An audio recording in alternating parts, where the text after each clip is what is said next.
Welcome to the Energy Policy Now podcast from the Kleinman Center for Energy Policy at the University of Pennsylvania. I'm Andy Stone. Electricity demand growth has returned with a vengeance in the United States, with the reshoring of manufacturing and, most dramatically, the growth of AI. Across the country, technology giants like Google and Amazon are racing to build new AI data centers, the largest of which will consume as much electricity as a mid-sized city. Our electric grid was not built with such large and immediate new sources of power in mind, and it's increasingly recognized that solutions are urgently needed if our grid is to successfully accommodate this new load. Adding to the challenge is the fact that recent electricity demand forecasts have been repeatedly and often dramatically revised upwards. The future of electricity demand looks big, but just how big remains uncertain. On today's podcast, we're going to explore power demand and efforts to address it with Rob Gramlich. Rob is president of electricity sector consultancy Grid Strategies and a frequent expert witness on grid issues before Congress and regulatory agencies. He'll discuss data from a new Grid Strategies report on the pace of demand growth. He'll look at policies that might help our electric grid meet that demand. And he'll discuss implications for the cost of electricity and the pace of grid decarbonization. Rob, welcome back to the podcast. Thanks, Andy. Great to be here. So your recent report highlights rapid demand growth on the U.S. electric grid and most notably, the rapid upward revision of demand forecasts. Could you put into context the magnitude of demand growth that we're seeing and why are demand forecasts being so frequently and substantially revised upwards? Yeah, a little more than a year ago, we put out the report called The Era of Flat Power Demand is Over. At that time, most people didn't realize that was happening. And so the forecast had sort of doubled then. And then just a couple months ago, we updated that and found, in fact, the forecasts have doubled again. So, we're looking at something like 130 gigawatts of new demand in 5 years. So that's 15% in 5 years or 3% a year. And so 3% a year is back to like 1980s level load growth. And we hadn't had that since then. And we'd been kind of going along at 0.5%. So, six-fold increase in annual power demand. So it is a bit of a shock. It's coming very sudden. I think most of the world is now well aware of this dynamic. And there's also, I do want to emphasize, there is still a lot of uncertainty. So that's part of the upward revision. Another part is just as the utilities, factor all the different factors into their own forecasts, and then those get rolled up to national numbers. More and more growth gets, incorporated in. And so, here we are, that's what it looks like. And I think the next year or two are going to be all about really trying to, reduce the error bounds, both with specific utilities as well as regionally and nationally on these numbers. And again, that's like we're looking at about 3% national growth now. Is that right? And that doesn't sound like a lot, but again, from where we're coming, that is quite substantial uptick, right? Yeah, I know. When you talk to people outside the electric industry, 3% annual growth doesn't sound that great. But when you're talking about 50 to 80 year assets you have to build to serve it that are very expensive, that's a big deal. So this new demand is coming at a time that is already challenging for the grid, where there is concern that power supply can't keep up with demand. And there are also related concerns around the future reliability of the grid based upon this. Could you describe a little more that backdrop into which all of this new demand from industry and data centers is arriving?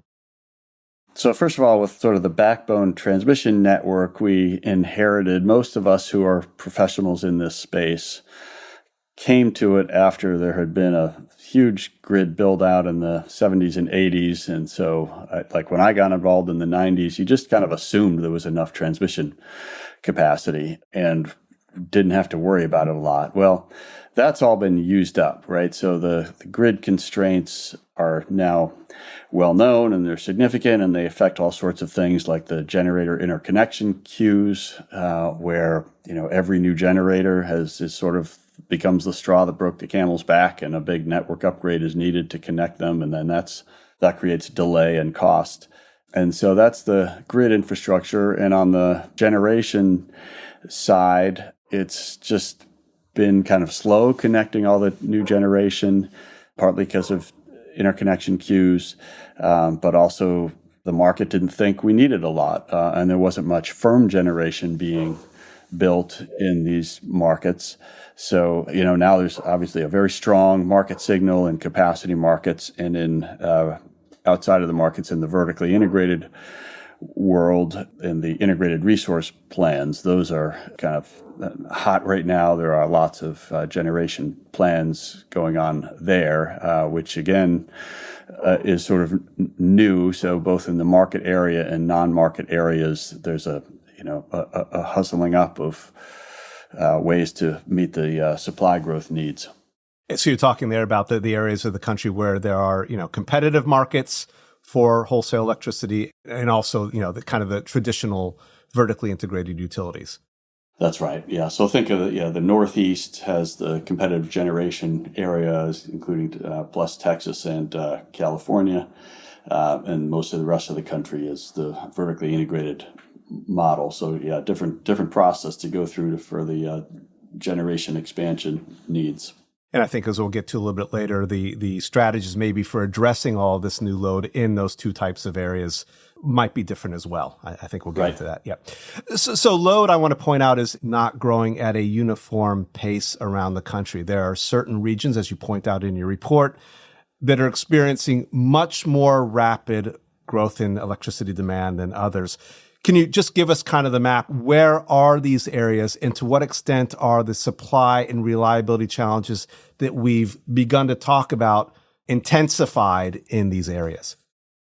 Right. So there are hotspots for new large loads, which includes manufacturing, but certainly includes data centers prominently. The data centers traditionally have really wanted to just be near the fiber optic cable network. So Loudoun County in Northern Virginia has always been the biggest, but also Dallas-Fort Worth is attracting a lot. Silicon Valley, California, other places have had that. But more recently, it's really driven by power as much or more than the fiber network. So other areas open up.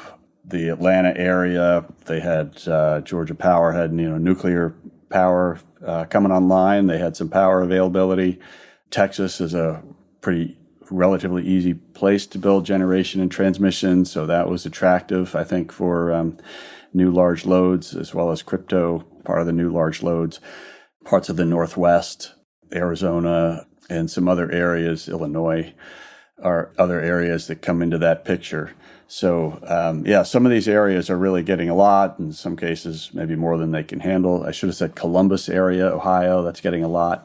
So it is not uniform. There are certain areas that are, attracting more because they had some ability to take it in, but they all have limits. They're all trying to deal with more demand for large load interconnection than they can handle. So the 3% figure that we talked about a few minutes ago for the national load growth, that's when you average it around the country. But when you're looking again at these places like Virginia or Texas or the Atlanta area, those numbers, I would imagine, are significantly higher. That's right. An interesting point here is that AI has very recently, we've seen it being framed very much in crucial economic and in geopolitical contexts. And it doesn't really seem like it's feasible to simply hit the brakes on data center development at this point, as well as manufacturing development. So can you explain that backdrop in which it looks like this stuff is going to happen regardless of whether the grid is ready for it or not? Right. So a lot of states and more local authorities are really trying to attract these data centers for, jobs and tax base reasons, economic development reasons. So that is, driving the various, levers at those, agencies and states to try to make it work, and public utility regulators are, I think, trying to, enable and accommodate what their state policy may be to attract these and do what, encourage utilities to do what needs to be done to connect them. It is also, I think, relevant whether it's sort of a national priority to win the AI race against China.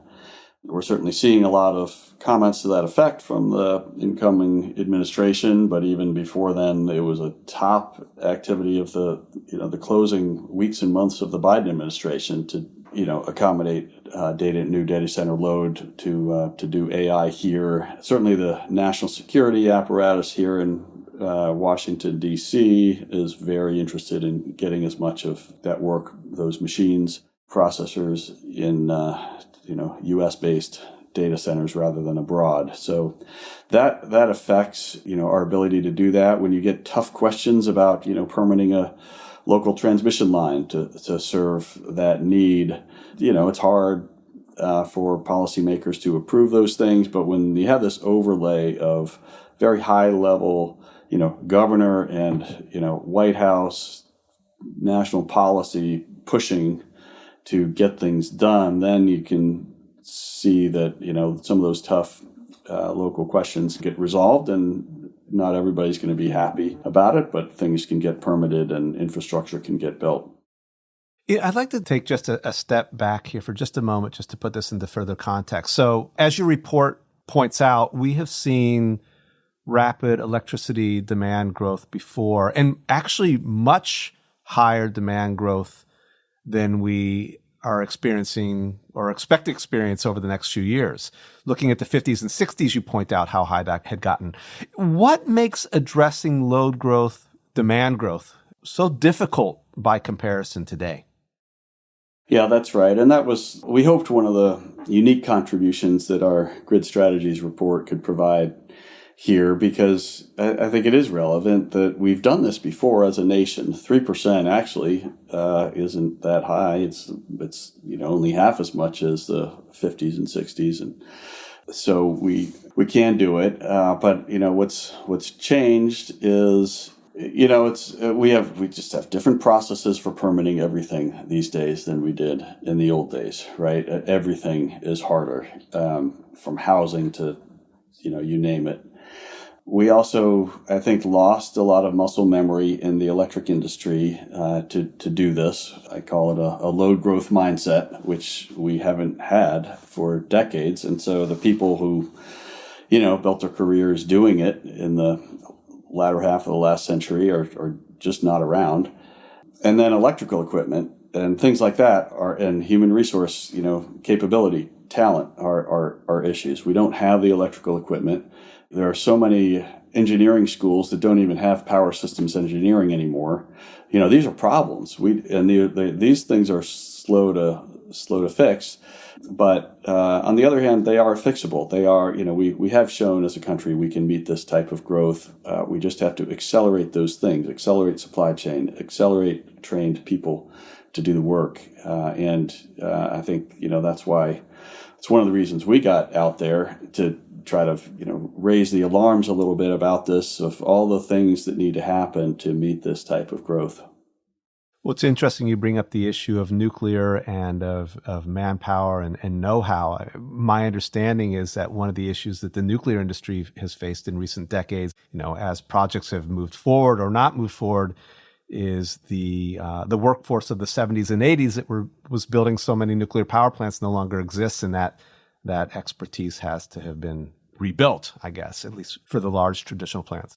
Yeah, a lot of similarities between transmission and nuclear right now, right? In the 60s and 70s, we did a lot of transmission, we did a lot of nuclear, and we had supplies, we had workforce, etc.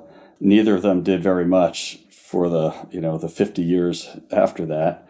But now we need them both. And now they're both experiencing a huge tailwind. The market is telling them we need you if you can get in here and help. Both of them, of course, have their challenges, cost included, but there's great interest in doing both transmission and nuclear, two things we've done historically, haven't done for a while, but the market wants them. So there are two parts to this challenge here, just kind of reiterating what we've been talking about. We have all this new demand coming online, or that wants to come online. That's growth on that side. And then you also have to grow the grid, right, to accommodate that, the generation as well as the physical power line infrastructure to do that. And that's kind of the catch-22 we're looking at this point. So much new demand, the grid can't accommodate. So the drivers of this demand, the technology companies, are looking for ways around this. And one option, referencing nuclear, is to bypass the grid altogether. So a high-profile recent example of this is the 3 Mile Island power plant here in Pennsylvania, which was recently closed. Its owner, Constellation Energy, has signed a deal with Microsoft for nuclear co-location, or co-location of the data center with the nuclear power plant. Can you tell us what is co-location and why are these types of arrangements potentially attractive to the tech companies? The data center companies in particular have a need for speed. They want to get connected very quickly. They are in a race with each other, and we are in a race with other countries to connect these data centers. So when they're looking at all these constraints and utilities around the country saying, sure, love to have you connect, how does 2031 sound to you? And they say, no, how does next year sound to you? And please, how do we get connected quicker? Co-location becomes one of these creative shortcuts. There's a whole lot of creative shortcuts that these very, smart, well-capitalized companies in the hyperscaler and other data center sector are looking at. And so it shouldn't at all be a surprise that looking at on-site at a nuclear plant is appealing if you can get the grid connection through that, because obviously they have a big grid connection already there. Then that seems like a great opportunity. I expect we'll see more of that. The thing is, there's just not that many opportunities for that. Closely related to that is a nuclear expansion or bringing a nuclear unit out of recent retirement back online. So those I think we'll see as well. Also, not really a huge solution, not a nationwide solution to the demand because just so many, so limited opportunities. Also within the co-location category are on-site, gas or sort of hybrid solar storage gas options that I think will be pursued. Those are probably the next quickest opportunities. I think we'll see plenty of that. I don't want to overstate the co-location story though, because I really don't think any data center developer or any other large load for that matter wants to be off-grid. There's a lot being made of the off-grid opportunity. It gets a lot of press, and there's always been this sort of mystique about going off-grid. I don't think anybody wants that who's in the business of any large load. The network provides such great value to them, and when you look at the options, you realize that any particular supply source that you might have on your site or anywhere else has a forced outage rate, or it needs refueling, or has other reasons why it might not be operating all the time. And that's why we have electric power networks. That hasn't changed. The network means every supply source balances every other supply source. So every hyperscaler knows that there's value there. They want to be connected to the grid. If they have to do some things in the very near term to reduce their reliance on the grid, we can talk about that. But they might do that in the near term. But it doesn't mean they're off grid, for any significant period of time. It means they're in the process of getting the grid connection they want. Well, I don't want to overemphasize this point either, but it's interesting. Mark Christie, who is now the FERC chairman as of January, has named co-location as a priority issue that the FERC needs to get resolved this year. So there obviously is some pressure for these types of arrangements. And PJM itself, the electricity market operator here in this part of the eastern part of the country, engaged in the stakeholder process to try to come up with rules governing these co-location arrangements and who would pay for the grid. A lot of concerns around that, and they weren't able to get to any point. So there's a lot of controversy around this. Yeah, that's right. I would divide it into a couple categories. I think the FERC case, I think if you're a typical FERC staff just looking at the cases coming before you, if somebody wants to plug in a new large load or whatever they're doing, and they might use the grid, like they are grid connected, their power source could be drawing large amounts of power from the grid in certain situations, then you kind of look at it like, well, you're responsible for paying grid costs. You got to pay your share of the infrastructure just like everybody else. So, you can't just say, well, if most of the time I'm not relying on the grid, I don't therefore need to pay for it. Well, that's just not how cost responsibility works for the transmission system. So I think for the actual grid, the transmission component of cost, then these new large loads are going to pay for that. There's a separate question about the capacity market, right? The generation part, and like these nuclear units that we're selling into the wholesale market, but then would largely be selling to the new large load. To me, I think ultimately this is about, regions that have competitive generation. The generation owner can sell to whoever they want to. And so, if they choose to sell to this new customer as opposed to everybody else, that's their prerogative.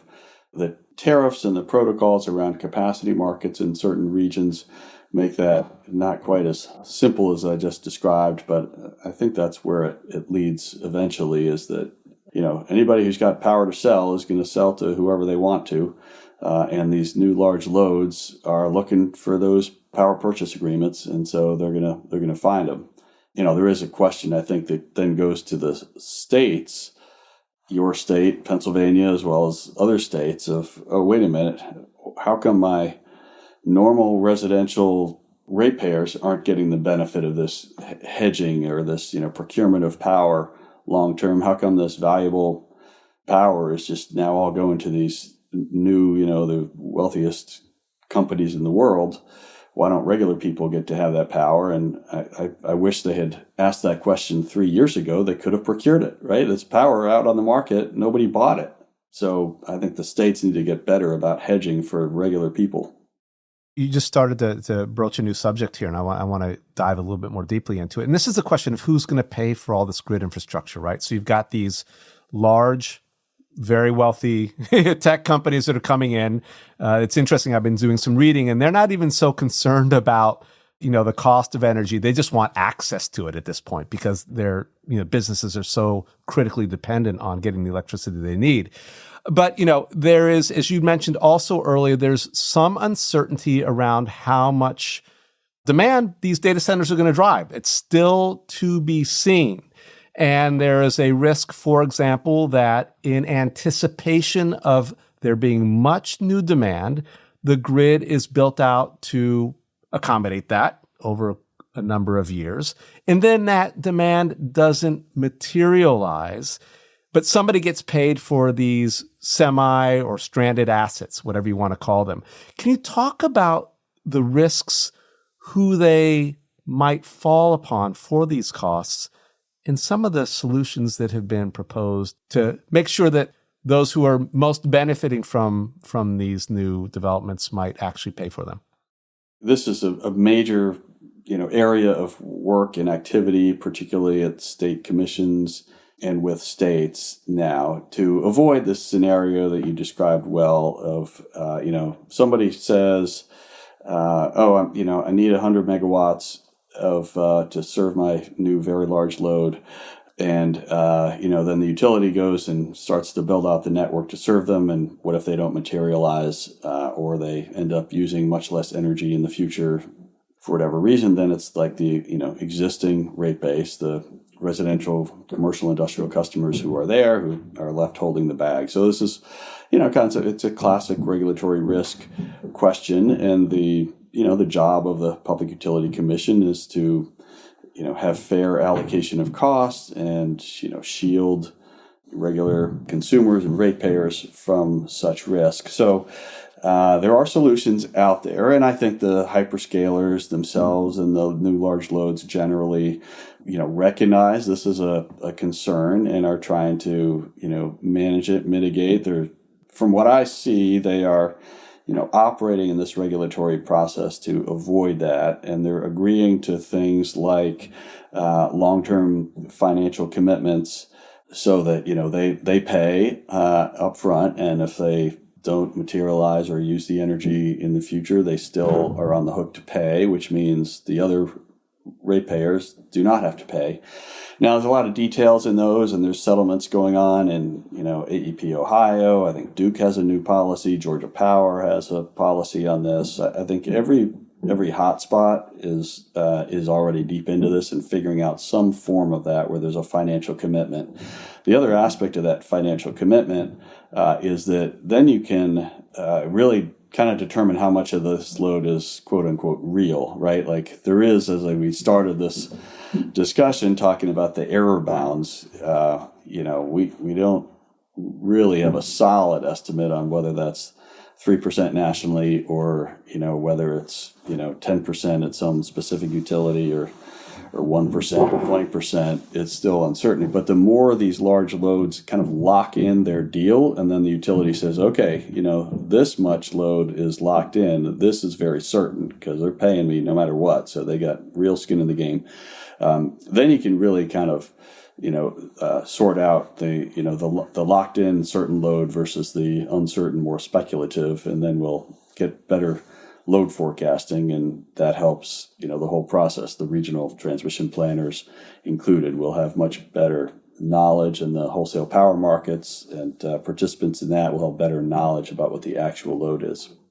Well, it's interesting just on that. You mentioned AEP in Ohio and Indiana, and I don't know a whole lot about this, but I actually have seen that in the press. And I think basically the deal there would be that the Googles of this world, not enough Google's specifically involved in that, but those types of companies would be locked into, say, 12-year contracts where they would pay for the grid, whether they actually end up using it or not, kind of an assurance that the utility doesn't build this, pass the costs on the ratepayers, and then the data companies just kind of walk away. Exactly right. And very similar actions in the other hotspot areas. I want to also emphasize that this uncertain future load really there's a lot of uncertainty, right? This recent appearance of DeepSeek and all the discussion about, maybe AI data centers won't use as much electricity as we thought. This again throws another, big old ball of uncertainty into what we're looking at in the future, right? Yeah, that's right. It's definitely been a question mark. I don't think it really changes the estimate with any confidence. I think it's a question mark for everybody, but I think the implications of DeepSeek, I think, have been overstated by many. But it's one of these things where, what kind of quality information are we getting out of China generally, and this particular instance, to know what really happened there. So maybe we'll learn more, and then maybe that does have implications. The implications on the stock market, of course, were significant and quick, but I don't think that necessarily means it's a change in the power demand. The power demand has this kind of the classic rebound effect of they still want to consume as much power as anybody can possibly provide. I want to jump to the environmental implications of all of this. So, we talked about co-location, and we talked about, these new data centers connecting directly to the grid. Regardless of what happens, okay, there's going to be a lot of new power that's going to be needed, again, to serve all of this new demand. And there are some creative solutions that are out there, in addition to what we've spoken about. For example, in PJM, there's something called the Reliability Resource Initiative, which would allow what they call shovel-ready generation projects to leapfrog in the interconnection queue ahead of resources that are already waiting to interconnect to provide electricity as soon as possible. That interconnection queue in PJM and in much of the country is actually largely renewable energy, wind and solar, and some storage. There's concern that the leapfrogging resources might be fossil resources, particularly gas. Could you talk about these concerns? And broadly, again, all this is happening in a time when the grid is struggling to decarbonize, and now we have this additional new demand. Where does it leave us on an environmental and climate front? Sure. Well, broadly, I think, unfortunately, we got a bump in the road here on the decarbonization trajectory for the electric industry. There are, I think, unavoidably some, delayed shutdowns of emitting plants. Unavoidably, there are some new fossil plant additions that are coming and likely associated pipelines. I do think almost all of these new large loads are very committed to their decarbonization goals, but that doesn't mean that, if they have the opportunity to get a new data center online right away to compete with their competitors and other countries, they're not going to do it. They're going to get, they have to, they have a business imperative to get connected as much as they can right away, even if that means some number of years delay in their decarbonization goals. So, I think there are ways to manage that situation. I think, first of all, renewables and storage are, the most ready sources of new power. So I think they should be accelerated. I think every interconnection queue around the country can quickly sign interconnection agreements with tens of new gigawatts each year. Compare that to like PJM only connected a couple gigawatts each year for the last few years. I think they could increase that by 20-fold, and they might actually, stay tuned on that. So, that's an option. I also think, there are some kind of on-site gas turbine with solar PV type options that can quickly connect that where the gas turbine isn't operating all that much. Maybe it is in the near term to get them connected, but long term it doesn't necessarily need to, which isn't, a terrible emissions profile. So there are ways to manage it. And of course, longer term, we could talk about small modular nuclear reactors. I don't think we're going to see those before, 2032-ish. But, longer term, there's some options there that would be carbon free. So that's an option. You also mentioned the RRI, the interconnection queue policies that, might connect so-called dispatchable units more quickly. I really fear that, in our zeal to connect things quickly, we might break the law, and that doesn't speed anything up. That just means years of court battles. Let's say a gas combined cycle in PJM in your region, Andy, has like a 70% capacity value. That means like its contribution to the capacity resource adequacy needs based on how reliably it has operated. And let's say solar and storage hybrid plants have a 69% capacity value. So they're basically the same in terms of their contribution to capacity. And then let's say you artificially define, the gas units as dispatchable and the hybrid unit as not, when in fact, they are dispatchable. That's illegal. That's discriminatory. And it doesn't serve the reliability need to say the gas plants get to go forward and jump the queue ahead of the hybrid plants. That type of thing can cause real damage to the long-term integrity of competitive markets if you start offering discrimination opportunities to certain resources on the basis of an artificial label that has no engineering meaning. So it's obviously in a context of a weird political time right now, and certain FERC commissioners and policymakers in Congress in Washington have different fuel preferences than many of the states have. But that's definitely one to watch in terms of whether the interconnection process remains non-discriminatory. Yeah, and in this selection of types of resources, it's not just potentially happening in PJM. For example, in Texas, Texas is offering $10 billion in low-interest loans for the build-out of new gas-fired generation specifically. So we're seeing these types of things happen in a lot of different places. Rob, I want to ask you a final question here. So obviously we are under new political leadership in this country at the federal level, and we've also seen a change at the FERC where Mark Christie, as I mentioned earlier, is now the new chairman of the FERC, put in that position by President Trump. Recently, the FERC has made some orders, some that require changes in the way transmission is planned in this country. Want to get your general thoughts on movement to support these changes going forward under the new administration. Will the new administration seek to build out the electric grid with the same priority that the Biden administration had placed on this? What are your thoughts? Yeah, so transmission is extremely important, and I'm certainly one of the folks watching very closely every utterance of the new people in charge for where things are going to go. I guess I'm cautiously optimistic at this point. The Trump executive orders didn't call out transmission specifically one way or another, which is probably a good thing. It's probably good to sort of fly below the radar in this environment.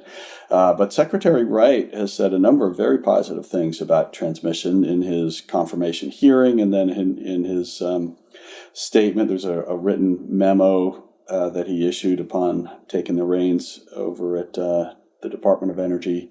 And one of the pillars was transmission expansion. And so, he said something about looking for, every way to help expand the grid. So I think that's potentially very positive. And then over at FERC, which controls some of the key policies on planning and cost allocation mainly, and then to some extent could even be permitting, Chairman Christie has been, a bit of a skeptic, but with, in a load growth area and where transmission benefits, all new generation, and it's, open access and technology neutral. I don't think he's opposed, and he did vote for FERC Order 1920A, and it was important to him. He got some major changes to it to involve states in that, but Order 1920A is the regional transmission planning rule that now requires sort of proactive long-term planning to meet load growth and other needs. And so, one would expect that FERC carries that through and, rules on the compliance filings, and that regional transmission organizations, including PJM, kind of get the memo. This is now the rule they must comply with and need to start doing these things. So I'm hopeful. Now, there are 5 commissioners, and as soon as any one of them leave for any reason, then there's an opportunity to appoint somebody new. So, over time, the makeup of agencies like FERC does change. So we'll see if things go a different direction in the future. But for now, things look pretty good at FERC and the Department of Energy. Rob, thanks very much for talking. Thank you, Andy.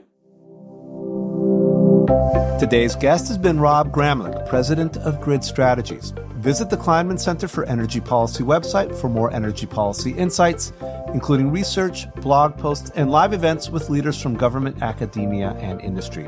You can keep up with the center by subscribing to our monthly newsletter on our website. Our web address is kleinmanenergy.upenn.edu. Thanks for listening to Energy Policy Now, and have a great day.